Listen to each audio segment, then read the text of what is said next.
Hey, what's up? Today I'm going to show you how to make samples for Drake, and more specifically for his new album. I'm going to go through a few different versions. So the first one is going to be combining a few samples together. It's not going to be anything from scratch, but the second and the third one are from scratch. So stick around if you want to see how to build a Drake loop from scratch. So first things first, we're going to get like a gospel thing going. So I'm going to go with a piano, and this is the loop I found.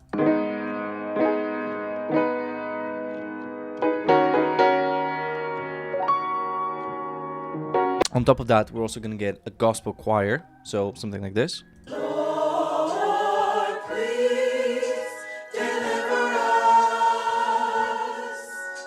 us. The samples are a bit too slow, so what I've done here is just used E3 generic stretch mode. Here I'm just stretching to 8 bars, so the loop stays the same, but I'm speeding it up. So now, with the actual tempo of the project, 154, it's going to sound like this.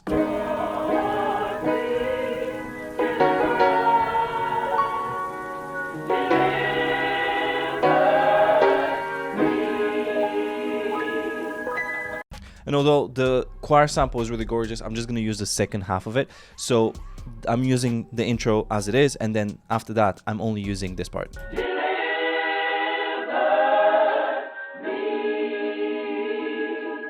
So for this sample and the rest, we're going to need this plugin called Cymatic's Origin. So Drake's producer 40 uses this technique, and this is probably the easiest way to do it.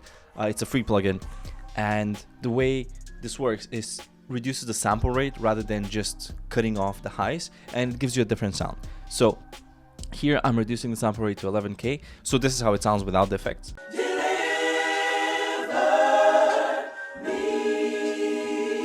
And then with the effects.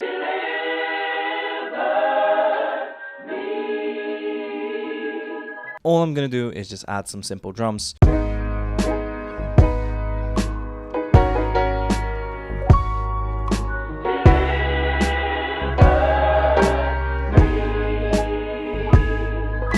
I've also introduced another vocal sample. So here I'm using the same processing, it's just I've pitched it up, and it's going to a delay as well as the Cymatic's Origin. Here I'm just reducing to like 18K, something like that. And the original sample is this.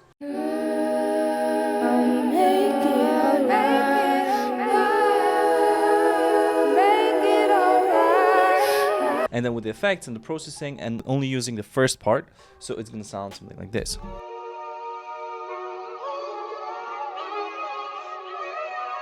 So now to blend the two.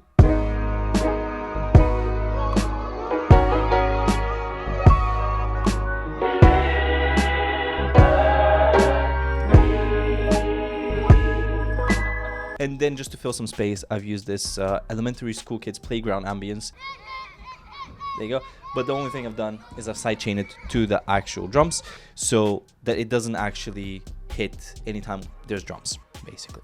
So that's about it for the entire beat. That's a very simple way of making a sample for Drake. Now the next sample, we're going to do something a bit, we're going to cook from scratch. For this one, I created it at about 90 BPM and then exported it and then bumped the project tempo up to 157. So let me show you how I created it first. For the foundation, I went with a Rhodes, just something very traditional for R&B and stuff like that.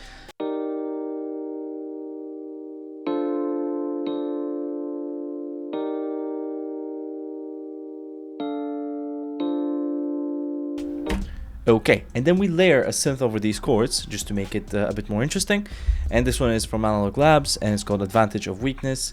I have no idea what back it's from, so I'm sorry about that. Playing the same chords, just an octave lower.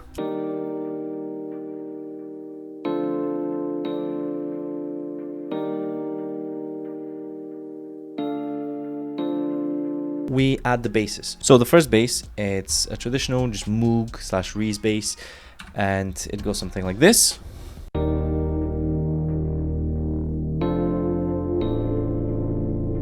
So for this one, I'm saturating the low end, and then I'm turning down the high end. So the reason why I'm doing this is because I have another bass that's only playing from around 280 hertz and above. So we have something like this.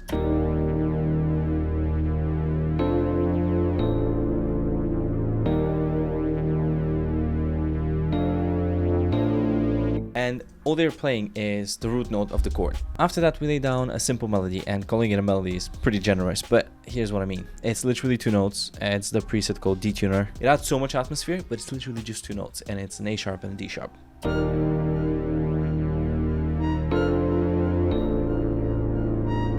Now that's it for the main loop. I added some variations with arcade, and I'm using just the jukebox vocals, and I'm using the Hurt Feelings bank. I'm just playing a C, and together they sound like this.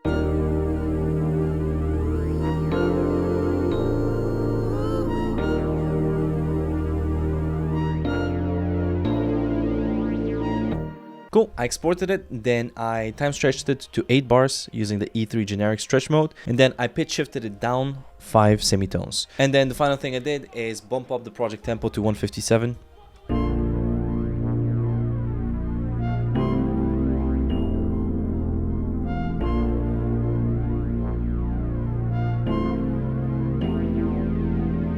And now just one last touch here. I wanted to add some vocals because Drake usually likes to sing or rap over beats that have vocals.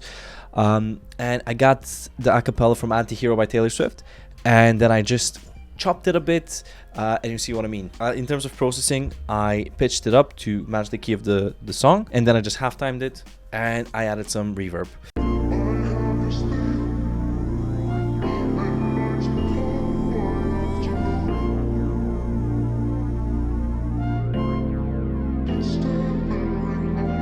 Subtle background vocal, don't focus too much on it.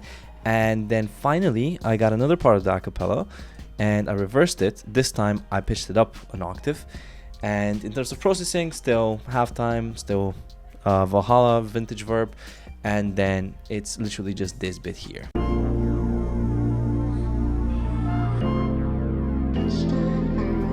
It just adds a bit of tension, a bit of ear candy. I really like this. And then we just add some Drake drums, and you know, we call it a day.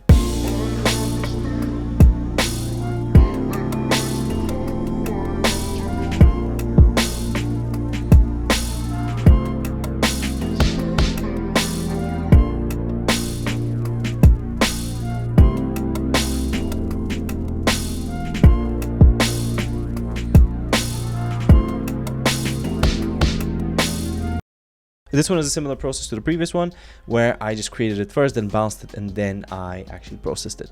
So I'm just going to take you through the main elements, and then I'll show you what processing I did. So how I started was just with these brass tabs. First one is Blast It Out, and everything I'm using in this project is Soul Sessions by Contact. And the other one, brass tabs. First one,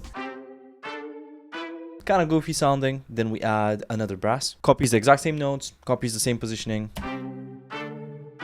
adds a bit of meat to the brass tabs. And then I added this melody bit. It's once again from Soul Sessions, and this time it's called Bleed the Fifth, which is an iconic name. And yeah, it goes something like this.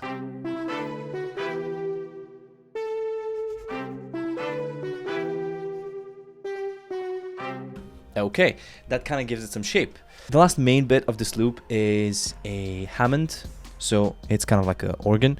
So the preset is called Bread Hammond, and it is just playing the main chords, but this time it's actually playing the triads rather than just power chords, and it goes like this.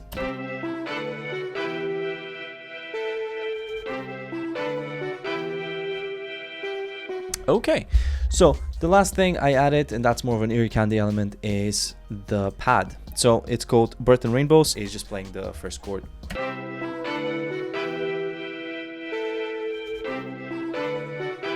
The reason we do that is just fill out some space, give it some more dimension, and yeah, now I exported this. The first thing I did for processing was pitch shifted down 4 semitones and then routed it to a track.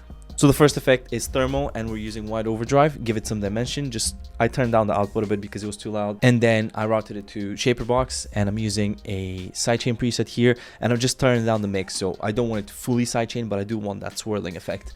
And then finally, I'm using Cymatics Origin again, and at 11K, just some saturation, some movement, some chorus, and give it that Drake/40 effect. We went from this without any effects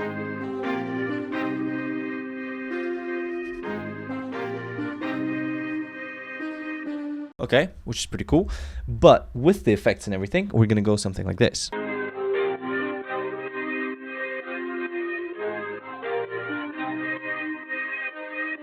So as I mentioned, Drake likes beats with vocals and stuff, so I got a cappella. It's this one. Hide me with the word goodbye. We swore goodbye. And this one I just chopped a bit and I applied the same processing in terms of Semantics Origin, just this time I put it around 15k. Then some saturation, some movement, some chorus, and then I also used Valhalla delay with these settings just to give it some more so that when the chops stop, it's not a sudden stop, it just kind of continues until the next chop.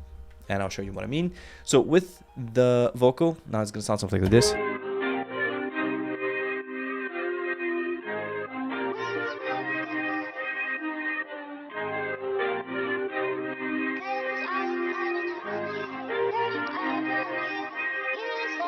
Yep, the last bit, just add some Drake drums and we're good to go.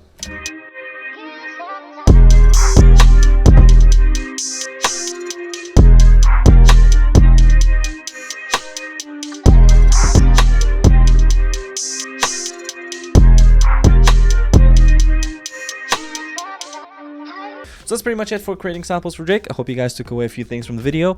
And yeah, my main suggestion is get Semantics Origin. This video is not sponsored, unfortunately. But yeah, it's a very useful plugin. You can actually create this effect in FL without any plugins, but then that includes downsampling the individual samples. It's a bit more inconvenient having a plugin, just turning down a knob. I think it's much easier. But I'll leave it at that. Here's a few more videos that I think you guys might find more useful for your production. And yeah, I'll see you in the next one.